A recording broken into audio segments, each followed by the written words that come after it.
یہ کائنات اللہ کی ہے، اس کو اللہ نے بنایا ہے، پھر بنانے کے بعد اس کا سارا قبضہ یہ بھی اللہ کی قدرت میں ہے۔ اس دنیا کے اندر جو کچھ ہو رہا ہے یہ اللہ کی طرف سے ہے، اللہ کر رہے ہیں اور اللہ ہی سے ہوتا ہے۔ ایک پتا بھی اس دنیا میں اللہ کے حکم کے بغیر ہل نہیں سکتا ہے۔ سارا نظام اللہ نے چلایا، اللہ نے بنایا، اللہ کے قبضے میں ہے۔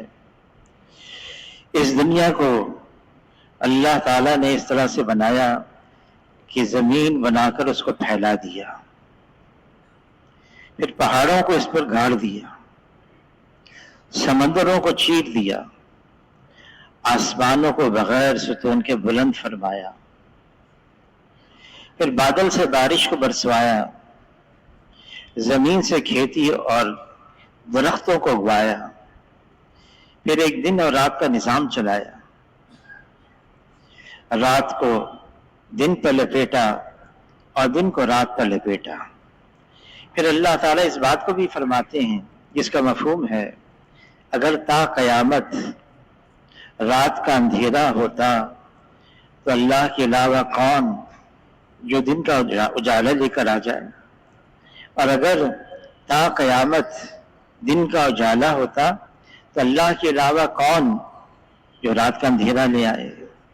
سارا نظام یہ اللہ کے قبضے میں ہے، لیکن چونکہ اللہ نے دنیا کو دار الاسباب بنایا ہے اور سبب کے تحت نظام کو چلایا ہے، اس دنیا میں جو کچھ ہو رہا ہے اللہ کی ذات سے ہو رہا ہے، لیکن نظام اللہ نے ہی چلایا ہے۔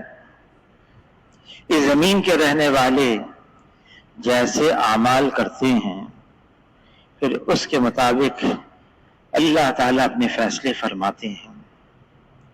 اگر زمین کے رہنے والے یہ انسان جو تمام مخلوقات میں افضل اور اعلیٰ ہے اور اشرف ہے یہ بنا ہوا ہے تو اللہ تعالیٰ حالات کو بنا کے رکھ دیتے ہیں، اور اگر یہ انسان اس میں بگاڑ آ جاتا ہے تو اللہ تعالیٰ بھی پھر حالات کو بگاڑ کے رکھ دیتے ہیں۔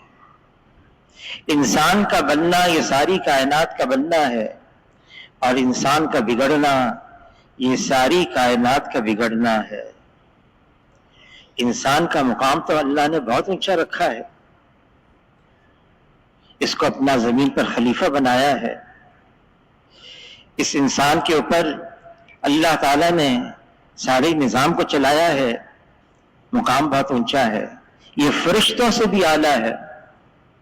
جب اللہ تعالیٰ نے آدم علیہ السلام کو بنایا، تمام فرشتوں کو حکم دیا سجدہ کرو، تمام نے سجدہ کیا، ابلیس نے نہیں کیا۔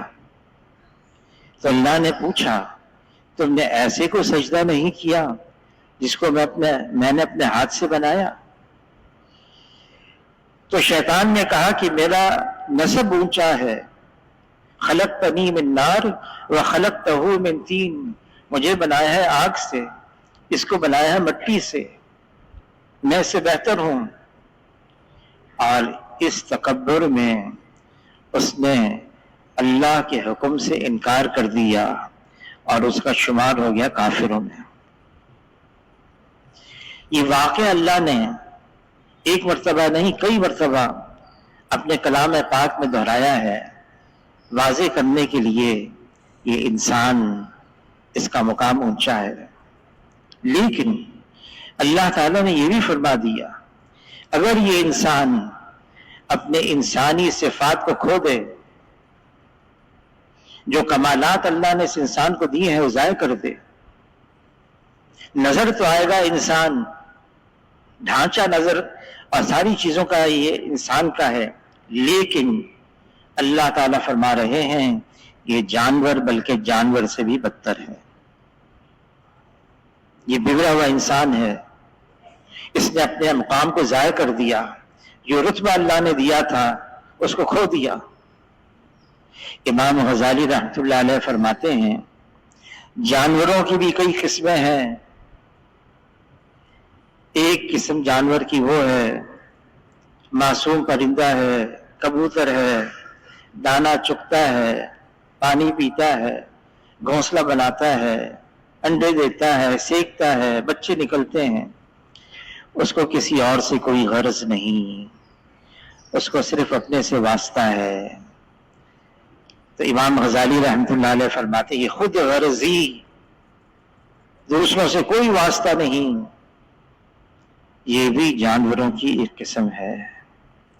پھر فرماتے ہیں ایک جانور وہ ہے جنگل کے اندر درندہ ہے، شیر ہے، چیتا ہے، بھیڑیا ہے. یہ وحشی جانور یہ ایک شکار کرتے ہیں، ہرن، بکری، گائے، جو مل جائے اس کا شکار کر کے اس کی جان لے کر اپنا پیٹ بھرتے ہیں. دوسروں کی جان لے کر، دوسروں کو نقصان پہنچا کر اپنا نفع اور فائدہ اٹھانا، فرماتے ہیں جانوروں کی دوسری قسم ہے.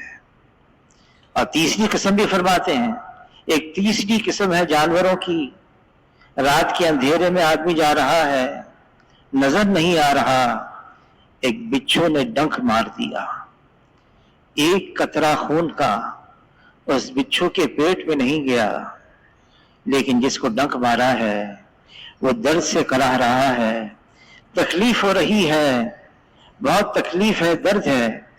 تو فرمایا فائدہ ہو نہ ہو مجھے، دوسرے کو تکلیف پہنچے، دوسرے کو نقصان ہو جائے. فرماتے ہیں جانوروں کی تیسری قسم ہے. اور انسان جب انسانیت سے گر کر درندگی، حیوانگی کے اندر آتا ہے تو ایک درندہ جنگل کا جب معاشرے میں آزادہ نہ چھوڑ دیا جائے تو وہ کتنوں کو نقصان پہنچائے گا، 10، 20، 100، اس کا نقصان یہاں تک پہنچتا ہے بس. لیکن معاشرے میں بگڑا ہوا انسان جس میں بگاڑ آ چکا ہے، جب یہ معاشرے میں آزادانہ پھرتا ہے پھر اس کا نقصان 10، 20، 100 تک محدود نہیں، بلکہ اس کا نقصان ہزاروں، لاکھوں، بلکہ نسلوں تک اس کا نقصان پہنچتا چلا جاتا ہے. یہ بگڑا ہوا انسان ہے. انسان کا بننا بہت ضروری ہے. اس انسانوں کے بنانے کے لیے اللہ تعالیٰ نے نظام چلایا، ایسی بھیج نہیں دیا دنیا کے اندر. نظام کیا چلایا؟ اللہ نے اپنے محبوب بندوں کو، چنے ہوئے بندوں کو، انبیاء علیہ السلام کو زمین پر بھیجا، انسانوں کے درمیان میں بھیجا، انسانوں میں سے ہی بھیجا تاکہ ان کو بتائیں، سمجھائیں انسانیت کا درجہ کیا ہے، انسانیت کو کیسے پایا جاتا ہے. ہر نبی نے آ کر آواز لگائی انسانوں کی طرف، یا ایھا الناس قولوا لا الہ الا اللہ تفلحوا، اے انسانوں لا الہ الا اللہ کا اقرار کر لو اور کامیاب ہو جاؤ. یہ لا الہ الا اللہ یہ کلمہ معرفت ہے، یہ وہ کلمہ ہے جس کے ذریعے سے یہ انسان اپنے خالق اور مالک کو پہچانے. جس نے اپنے خالق اور مالک کو پہچان لیا پھر اس کے اندر وہ انسانیت آئے گی، وہ صفات پیدا ہوں گی، وہ اوصاف آئیں گے جس کے ذریعے سے اس سے لوگوں کو نفع اور فائدہ پہنچے گا.